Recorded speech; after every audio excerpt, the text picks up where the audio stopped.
Pemirsa, banyak kalangan menyoroti maraknya akomodasi pariwisata di Bali yang tidak memiliki izin atau ilegal. Akomodasi tanpa izin tersebut berpotensi merusak tata kelola pariwisata Bali dan mengurangi penerimaan pajak daerah.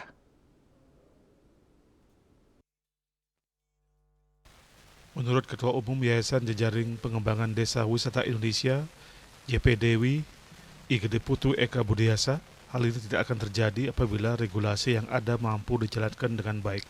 Namun ia menegaskan bahwa Yayasan Jejaring Dewi tidak membenarkan terjadinya pelanggaran, melainkan ingin memberikan saran kepada pemerintah agar tidak menimbulkan masalah baru di kemudian hari.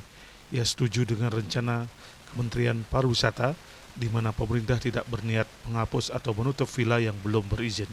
Sebaliknya pemerintah akan memberikan pendampingan kepada pelaku usaha akomodasi untuk mengurus legalitas usahanya.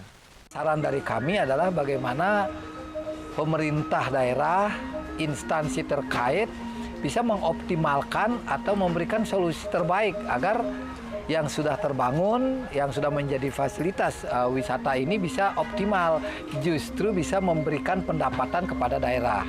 Apa salah satu yang kita sarankan adalah, ya kami sangat mendukung saran dari Kementerian Pariwisata melalui Wamennya bahwa perizinan yang ada ini perlu ditindaklanjuti.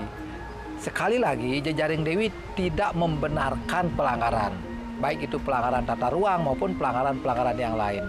Namun sehubungan dengan artinya akomodasi villa yang sudah berdiri, yaitu semestinya diberikan pendampingan agar menjadi aset yang produktif, bisa memberikan pajak, pendapatan ke daerah, serta apa?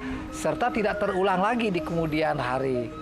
Artinya yang sudah terjadi cukupkan sekian dan optimalkan menjadi sumber yang bagus, sumber yang produktif, dan bahkan bisa mendukung terwujudnya desa lestari ekonomi mandiri.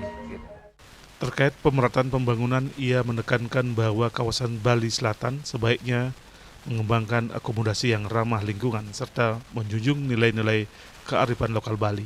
Misalnya desa wisata yang lebih mengedepankan potensi desa itu sendiri sebagai objek atau tempat kunjungan wisatawan. Eka Yana, Bali TV.